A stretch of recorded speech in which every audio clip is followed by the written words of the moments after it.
Hola amigos y bienvenidos a nuestra lectura informal del libro La Universidad del Éxito de Og Mandino. Recuerden, un proyecto maravilloso para poder graduarnos de la Universidad del Éxito y continuar con nuestras metas. Espero que los capítulos, las lecciones que hayamos leído hasta el momento hayan sido de gran beneficio para ustedes. Y vamos a seguir adelante porque hay capítulos importantísimos que vienen. Hoy vamos a leer algo importante del Dr. Napoleón Hill. Y bueno, hoy continuamos entonces. Bienvenidos, lección 27, lectura informal del libro La Universidad del Éxito. Aquí vamos. Lección 27. ¿Cómo convertir sus deseos en oro? Lo que está a punto de aprender valió $100 millones para Andrew Carnegie. Dr. Napoleón Hill. Cuando Andrew Carnegie, fundador de la industria siderúrgica de Estados Unidos, estaba en la cumbre de su poder, fue entrevistado por un joven animoso de una revista económica nacional.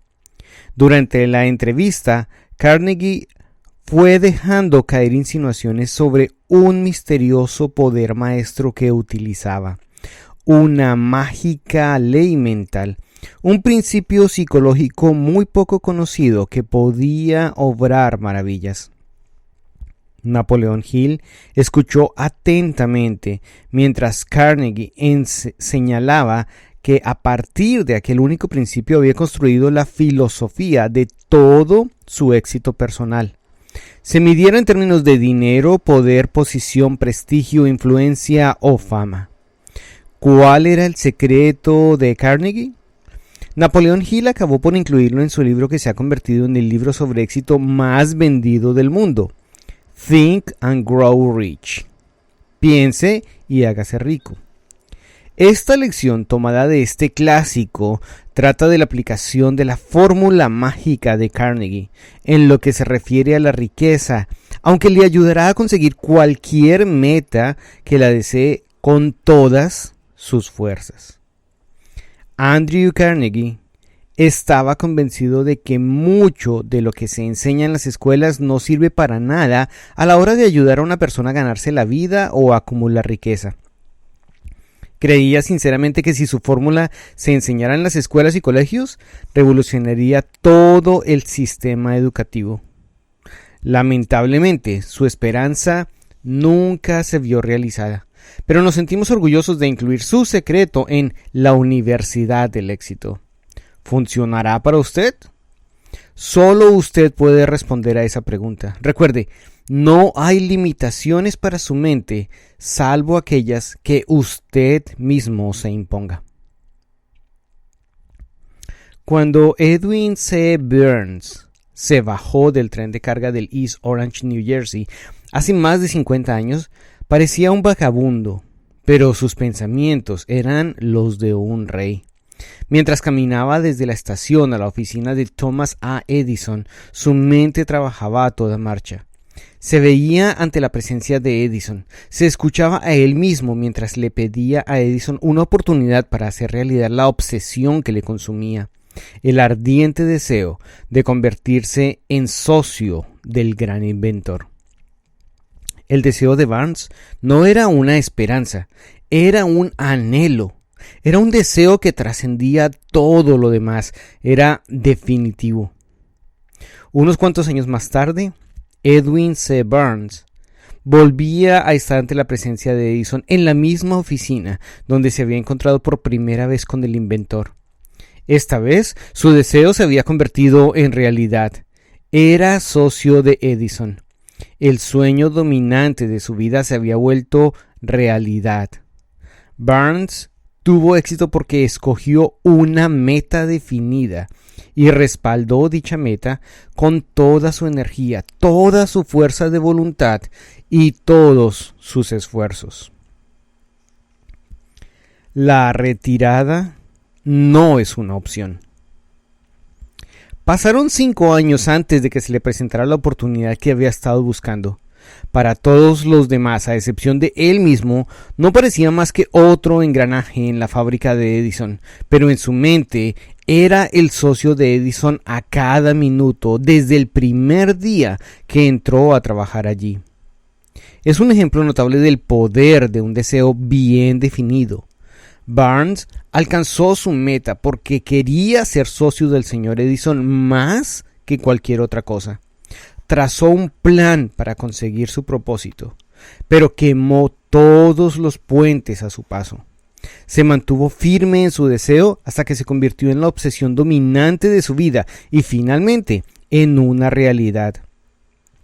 Cuando fue a East Orange, no se dijo a sí mismo: intentaré convencer a Edison para que me dé un empleo. Se dijo: veré a Edison y le comunicaré que he venido para ser su socio. Él no dijo: mantendré los ojos bien abiertos por si aparece alguna otra oportunidad, por si acaso no consigo lo que quiero en la empresa de Edison. Él afirmó: solo hay una cosa en este mundo que estoy decidido a conseguir, y es convertirme en socio de Thomas Alva Edison. Quemaré todos los puentes a mi paso y apostaré todo mi futuro a mi capacidad para conseguir lo que quiero. Se cortó a él mismo toda posibilidad de retirada. Tenía que ganar o morir en el intento. Eso es todo lo que hay respecto al éxito de Barnes. Quemó las naves. Hace muchos años, un gran guerrero enfrentó una situación en la que era necesario tomar una decisión que le asegurara la victoria en el campo de batalla. Estaba a punto de mandar a sus ejércitos contra un poderoso enemigo que lo triplicaba en número. Embarcó a sus soldados en las naves, navegó hasta el país enemigo, desembarcó a los soldados y su equipo y después dio la orden de quemar las naves que los habían transportado. Al arengar a sus hombres antes de la primera batalla les dijo: mirad cómo arden las naves. Eso significa que no podemos marcharnos de aquí con vida a menos que consigamos la victoria. Ahora no tenemos otra opción. Es ganar o morir. Ellos ganaron. Todas las personas que quieran ganar en lo que sea deben estar dispuestos a quemar sus naves y cortar todas las vías de retirada. Solo así podrán mantener el estado mental conocido como el deseo ardiente de triunfar, esencial para el éxito. A la mañana siguiente del gran incendio de Chicago, un grupo de comerciantes se reunió en State Street para contemplar los restos humeantes de lo que habían sido sus tiendas. Comenzaron a discutir si valía la pena reconstruirlo todo o marcharse de Chicago y comenzar de nuevo en alguna otra parte más prometedora del país. Todos excepto uno decidieron abandonar Chicago. El empresario que decidió quedarse y reconstruir señaló los restos de su tienda y dijo: caballeros, en este mismo lugar levantaré la tienda más grande del mundo y no me importa las veces que pueda quemarse. Ha pasado casi un siglo desde entonces. Se construyó la tienda. Allí se levanta como un imponente monumento al poder de ese estado mental conocido como el deseo ardiente. Lo más sencillo para Marshall Field hubiese sido hacer lo mismo que hicieron sus colegas. Cuando las cosas se pusieron difíciles y el futuro pintaba muy negro, plegaron velas y se marcharon allí donde las cosas parecían más fáciles. Tome buena nota de esta diferencia entre Marshall Field y los otros comerciantes, porque es la misma diferencia que distingue prácticamente a todos aquellos que triunfan de aquellos que fracasan. Todo ser humano que llega a la edad de comprender el valor del dinero lo anhela. El anhelo no da la riqueza, pero desear la riqueza desde un estado mental que se convierte en una obsesión, planear las maneras y los medios para adquirirla y respaldar dichos planes con una perseverancia que no acepta el fracaso, sí la conseguirá. 6 pasos para convertir los deseos en oro. El método para conseguir el deseo de riqueza se puede transmutar en su equivalente financiero. Consiste en los siguientes 6 pasos definidos y prácticos. 1.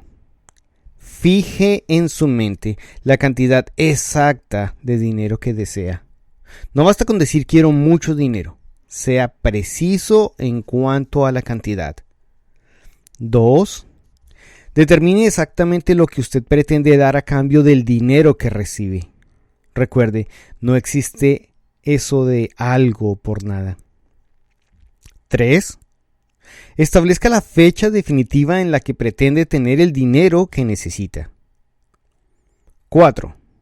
Trace un plan concreto para realizar su deseo y póngalo en práctica inmediatamente. Esté o no preparado para poner ese plan en acción.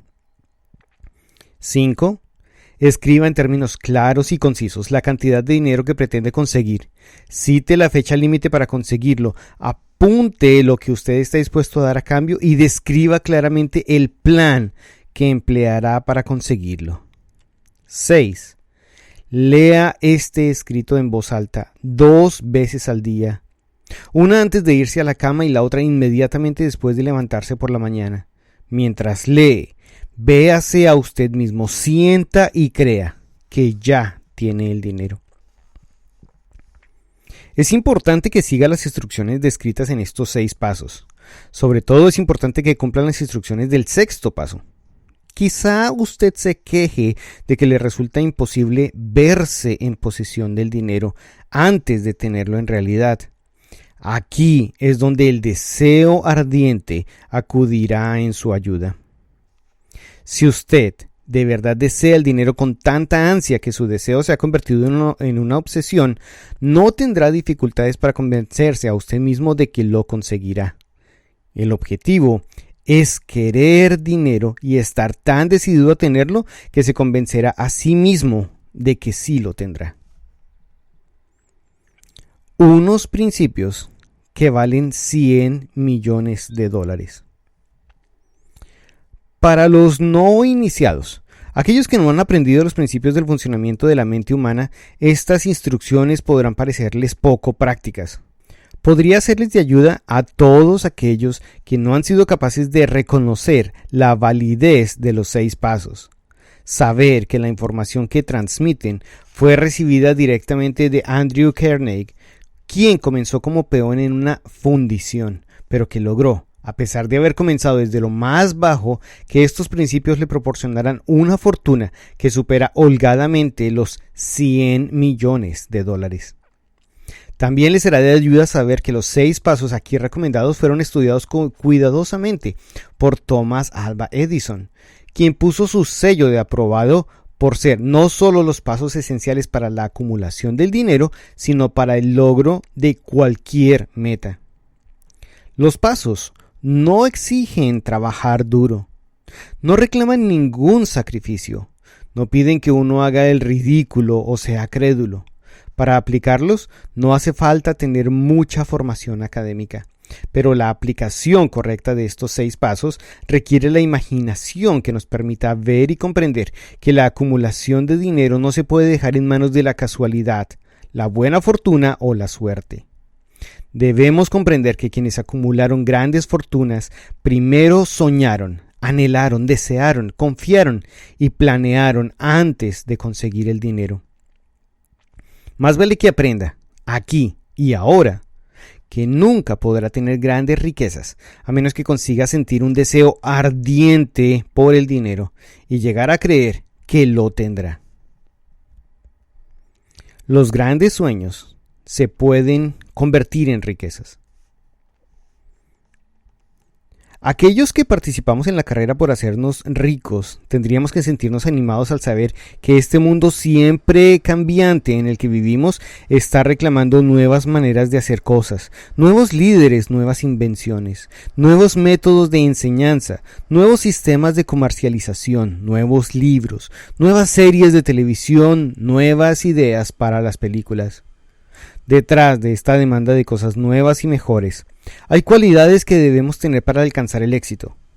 La claridad del propósito, el conocimiento de lo que uno quiere obtener y el ardiente deseo de poseerlo.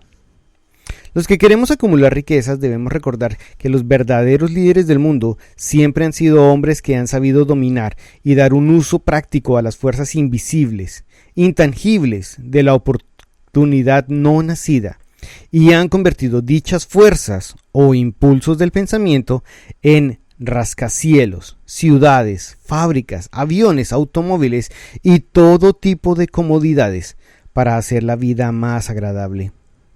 A la hora de planear cómo conseguir su parte de la riqueza, no se deje influir por nadie que desprecie al soñador. Para ganar las grandes apuestas en este nuevo mundo, usted debe asimilar el espíritu de los grandes pioneros del pasado, cuyos sueños han dado a la civilización todo lo que tiene de valor. El espíritu, que es la sangre de nuestro país, su oportunidad y la mía para desarrollar y comercializar nuevos talentos. Si lo que usted desea hacer es correcto y cree en ello, adelante, hágalo. Ponga su sueño en marcha y no haga caso de lo que ellos digan. Si se encuentran con una derrota momentánea, porque ellos quizá no saben que cada fracaso trae consigo la semilla de un triunfo equivalente. Los hermanos Wright soñaron con una máquina que podía volar. Ahora tenemos pruebas por todo el mundo de que no soñaron en balde. Marconi soñó con un sistema para utilizar las intangibles fuerzas del éter. La prueba de que no soñó en vano la tenemos en todos los radios, las televisores que funcionan en el mundo. Quizá le interese saber que los amigos de Marconi habían conseguido que lo ingresaran y se examinaran en el frenopático, cuando anunció que había descubierto un principio que le permitiría enviar mensajes a través del aire sin ayuda de cables o de cualquier otro medio físico de comunicación directa. A los soñadores de hoy en día los tratan mejor. El mundo está lleno de oportunidades que los soñadores del pasado nunca conocieron. Pusieron el deseo detrás de los sueños. El deseo ardiente de ser y hacer es el punto de partida del que debe despegar el soñador. Los sueños no nacen de la indiferencia, la pereza o la falta de ambición. Recuerde que casi todos los que han triunfado en la vida tuvieron un comienzo difícil y pasaron por muchos sinsabores hasta que llegaron. El punto de inflexión en las vidas de aquellos que han triunfado suele presentarse durante alguna crisis, a través de la cual fueron introducidos en sus otros yo's. John Bunyan escribió Pilgrim's Progress, algo como el progreso de los peregrinos, que figura entre los mejores de todos los libros ingleses, después de haber estado en prisión y ser duramente castigado por sus opiniones sobre el tema de la religión. O. Henry descubrió al genio que dormía dentro de su cerebro después de haber pasado por grandes infortunios cuando estuvo encarcelado en una prisión federal en Columbus, Ohio, forzado por desgracia a conocer su otro yo y al uso de la imaginación descubrió que era un escritor y no un miserable forajido. Charles Dickens comenzó pegando etiquetas en latas de betún. La tragedia de su primer amor penetró en las profundidades de su alma y lo convirtió en uno de los grandes autores del mundo. Aquella tragedia produjo primero David Copperfield y después una sucesión de obras que hicieron de este mundo más interesante y mejor para todos aquellos que han leído sus libros. Helen Keller se quedó ciega, sorda y muda al poco de nacer. A pesar de tan tremenda desgracia, ha escrito su nombre para siempre en las páginas de la historia de los grandes. Toda su vida ha servido como una prueba de que no está vencido hasta que la derrota es aceptada como una realidad. Robert Burns era el chico del campo sin ninguna educación, marcado por la más extrema pobreza. Fue presa del alcoholismo, pero el mundo se benefició de su existencia porque en su poesía dio a la luz los pensamientos más bellos y por consiguiente arrancó una espina y en su lugar plantó una rosa. Beethoven era sordo. Milton era ciego, pero sus nombres perdurarán mientras exista el tiempo, porque soñaron y trasladaron sus sueños al pensamiento organizado. Hay una diferencia entre anhelar una cosa y estar preparado para recibirla. Nadie está preparado para una cosa hasta que cree que puede conseguirla. El estado mental apropiado no es confiar o anhelar, sino creer. Para creer es necesario tener una mente abierta. Las mentes cerradas no inspiran fe, coraje o creencias. Recuérdelo, no es necesario más esfuerzo para apuntar alto en la vida, para pedir abundancia y prosperidad del que se requiere para aceptar la desgracia y la pobreza. Un gran poeta expuso correctamente esta verdad universal en los siguientes versos. Negocié con la vida por un penique, y la vida no me pagó más, por mucho que le suplicara por la noche cuando contaba mi magra reserva. Porque la vida es solo otro patrón, te da lo que le pides, pero una vez fijado tu salario, tienes que afrontar tu trabajo. Trabajé por una miseria, solo para saber, desolado, que cualquier salario que hubiese pedido a la vida me lo hubiera pagado. El deseo realiza lo imposible. Como un final adecuado, quiero presentar a una de las personas más curiosas que he conocido. La vi por primera vez a los pocos minutos de su nacimiento. Vino al mundo sin orejas, y el médico admitió, cuando se le insistió que le diera una opinión, que el niño podría ser sordomudo de por vida. Desafié la opinión del médico. Tenía todo el derecho. Yo era el padre del niño. Yo también tomé una decisión y di mi opinión, pero la expresé en silencio y en el secreto de mi propio corazón. En mi fuero interno sabía que mi hijo podría hablar y oír. ¿Cómo? Estaba seguro de que debía haber una manera y sabía que la encontraría. Recordé las palabras del inmortal Emerson. Todo el curso de las cosas nos enseña la fe. Solo necesitamos obedecer. Hay una guía para cada uno de nosotros y si escuchamos con atención, escucharemos la palabra correcta. ¿La palabra correcta? Deseo. Más que cualquier otra cosa, deseaba que mi hijo no fuera sordomudo. No me aparté nunca, ni por un segundo, de aquel deseo. ¿Qué podría hacer? Tenía que encontrar la manera de trasplantar a la mente del niño mi ardiente deseo para encontrar la manera y los medios para transmitir sonidos a su cerebro sin la ayuda de las orejas. Tan pronto como el niño tuviese la edad suficiente para cooperar, le llenaría la mente con un deseo tan ferviente de oír que la naturaleza se encargaría, con sus propios métodos, de convertirlo en una realidad física. Todos estos pensamientos tuvieron lugar en mi propia mente, pero no se los revelé a nadie. Todos los días renovaba el juramento que me había hecho a mí mismo de que mi hijo no sería sordomudo. Mientras él crecía y comenzaba a ser consciente de las cosas en su entorno, observamos que podía oír un poco. Cuando alcanzó la edad en que los niños comenzaban a hablar, él no hizo ningún intento, pero sabíamos por sus acciones que escuchaba un poco algunos sonidos. Eso era todo lo que yo necesitaba saber. Estaba convencido de que si él podía oír, aunque fuera muy poco, quizá desarrollara una mayor capacidad auditiva. Entonces ocurrió algo que me dio nuevas esperanzas. Llegó de una fuente totalmente inesperada. Encontramos la manera. Compramos un fonógrafo. Cuando el niño escuchó la música por primera vez, se quedó extasiado y rápidamente se apropió del aparato. En una ocasión, puso el mismo disco durante casi 2 horas y permaneció de pie delante del fonógrafo con los dientes apretados en el borde de la caja. El significado de este hábito no lo descubrimos hasta al cabo de unos años, porque por aquel entonces no sabíamos nada del principio de la conducción del sonido por los huesos.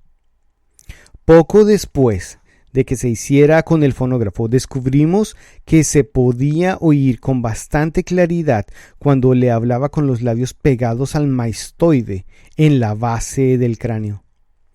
Ahora que sabía que escuchaba el sonido de mi voz claramente, comencé a transferirle a su mente el deseo de oír y hablar. No tardé en descubrir que al niño le gustaba que le leyera un cuento en la cama, así que empecé a inventar cuentos pensados con la intención de desarrollar la confianza en él mismo, la imaginación y el ardiente deseo de oír y de ser normal. Había un cuento en particular que yo enfatizaba al añadirle nuevos y coloridos toques dramáticos cada vez que se lo contaba. Servía para imbuir en su mente la idea de que la dolencia no era una minusvalía, sino un bien de gran valor. A pesar de que toda la filosofía que había estudiado indicaba claramente que toda adversidad trae consigo la semilla de una ventaja equivalente, debo confesar que no tenía ni la menor idea de cómo su dolencia podía convertirse alguna vez en un bien.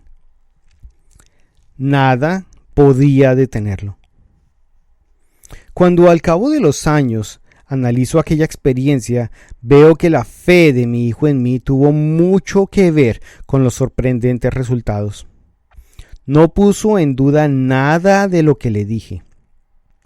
Le convencí de que tenía una clara ventaja sobre su hermano mayor y de que esta ventaja se reflejaría de muchas maneras. Por ejemplo, los maestros en la escuela veían que no tenía orejas y por ese motivo le dedicaron una atención especial y lo tratarían con una extraordinaria bondad. Siempre lo hicieron.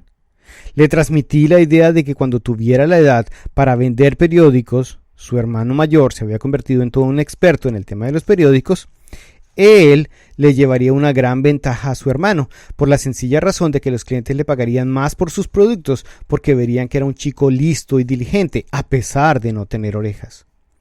Cuando tenía 7 años, dio las primeras muestras de que nuestro método de programar su mente comenzaba a dar frutos. Durante varios meses luchó por conseguir el privilegio de vender periódicos, pero su madre se negó para dar con su consentimiento. Por fin, el chico tomó las riendas del caso. Una tarde, cuando estaba en la casa solo con la servidumbre, se escabulló por la ventana de la cocina y se puso en marcha. Le pidió 6 centavos al vecino zapatero. Los invirtió en periódicos, los vendió. Volvió a invertir y siguió con el proceso hasta la última hora de la tarde. Cuando hizo las cuentas al final de la jornada y después de devolverle los 6 centavos a su banquero, tenía un beneficio neto de 42 centavos. Aquella noche, cuando regresamos a casa, lo encontramos profundamente dormido en su cama, con las monedas apretadas en el puño. Su madre le abrió la mano, cogió las monedas y se echó a llorar. ¡Qué ocurrencia! Llorar por la primera victoria de su hijo parecía lo menos apropiado. Mi reacción fue a la inversa. Me eché a reír de todo corazón porque sabía que mis esfuerzos por plantar en la mente del niño una actitud de fe en él mismo habían tenido éxito. Su madre vio, en su primera aventura comercial, a un pequeño niño sordo que se había lanzado a la calle y había arriesgado su vida para ganar dinero. Yo vi a un pequeño empresario, valiente, ambicioso y seguro, cuya opinión de sí mismo había aumentado un 100% porque había salido a trabajar por su propia iniciativa y había ganado. La transacción me complació, porque sabía que él había dado muestras de unos recursos que lo acompañarían durante toda su vida. Un avance importante. El pequeño niño sordo cursó la escuela primaria, el bachillerato y el colegio universitario sin poder escuchar a sus maestros, excepto cuando gritaban a corta distancia. No fue a la escuela para sordos. No permitimos que aprendiera el lenguaje de los signos. Estábamos decididos a que llevara una vida normal y que estuviera con los otros niños. Defendimos esa decisión, aunque nos costó muchas y duras discusiones con las autoridades escolares. Mientras cursaba el bachillerato, probó un audífono, pero no le sirvió de nada. Durante su última semana en el colegio universitario, ocurrió algo que marcó el cambio más importante de su vida. A través de lo que pareció ser una obra de la casualidad, recibió otro audífono para que lo probara. Tardó en hacer la prueba, debido a la desilusión sufrida con el aparato anterior. Finalmente, un día cogió el audífono, se lo sujetó en la cabeza sin hacerle mucho caso y conectó la batería y albricias. Como por arte de magia, su deseo de oír normalmente se hizo realidad. Por primera vez en su vida escuchaba casi tan bien como cualquier persona con una capacidad auditiva normal. Entusiasmado a más no poder con el nuevo mundo que se le había descubierto, el audífono corrió al teléfono, llamó a su madre y escuchó su voz perfectamente. Al día siguiente escuchó las voces de sus profesores sin problemas, por primera vez en su vida. Por primera vez en su vida pudo hablar libremente con las demás personas, sin necesidad de que ellas levantaran la voz. Había entrado en posesión de un mundo nuevo.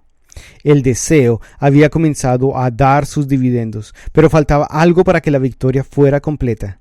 El chico aún tenía que encontrar una manera definida y clara para convertir su minusvalía en un bien equivalente. El chico sordo ayuda a los demás. Sin darse mucha cuenta del significado de todo lo que había conseguido, pero ebrio con la alegría de su recién descubierto mundo de sonidos, le escribió una carta al fabricante del audífono donde le describía su experiencia con gran entusiasmo. Algo en su carta hizo que la compañía lo invitara a Nueva York. Cuando se presentó, lo llevaron a recorrer la fábrica, y mientras hablaba con el ingeniero jefe del cambio que el audífono había significado para él, una corazonada, una idea, una inspiración o como quiera llamarse, se le pasó por la mente. Fue este impulso definitivo lo que convirtió su dolencia en un bien destinado a dar dividendos tanto en dinero como en felicidad a miles de personas durante años y años. La suma y la sustancia de aquel impulso del pensamiento fue esta. Se le ocurrió que si encontraba la manera de relatarles su propia experiencia, podría ayudar a millones de personas sordas que vivían sin el beneficio de un audífono. Durante un mes entero realizó una investigación a fondo que le sirvió para analizar todo el sistema de comercialización del fabricante de los audífonos y crear nuevas vías de comunicación con los sordos de todo el mundo para compartir con ellos el cambio que había significado el uso del aparato. Hecho esto, elaboró un plan de 2 años basado en sus investigaciones. Cuando lo presentó a la compañía, le dieron inmediatamente un puesto para que lo llevara a la práctica. Cuando comenzó a trabajar, nunca había imaginado que estuviera destinado a llevar esperanza y una ayuda práctica a millones de personas sordas, quienes, sin su ayuda, hubieran seguido condenados para siempre en la sordera. No tengo ninguna duda de que Blair hubiese sido sordomudo toda su vida si su madre y yo no hubiésemos conseguido moldear su mente como lo hicimos. Cuando planteé en su mente el deseo de oír y hablar y de vivir como una persona normal, aquel impulso fue acompañado con alguna extraña influencia que llevó a la naturaleza a convertirse en una constructora de puentes para salvar el abismo entre su cerebro y el mundo exterior. Es muy cierto que un deseo ardiente tiene sinuosas maneras de transmutarse a sí mismo en su equivalente físico. Blair deseaba una audición normal y ahora la tiene. Nació con una minusvalía que con toda facilidad podría haber enviado a otro que tuviera un deseo menos definido a la calle con una caja de lápices y una taza de hojalata. La pequeña mentira blanca que planteé en su mente cuando era niño, al llevarle a creer que su aflicción se convertiría en un gran bien, quedó plenamente justificada. En verdad, no hay nada, correcto o erróneo, que el creer, sumado al deseo ardiente, no pueda convertir en realidad, cuando estas cualidades están a disposición de todo el mundo.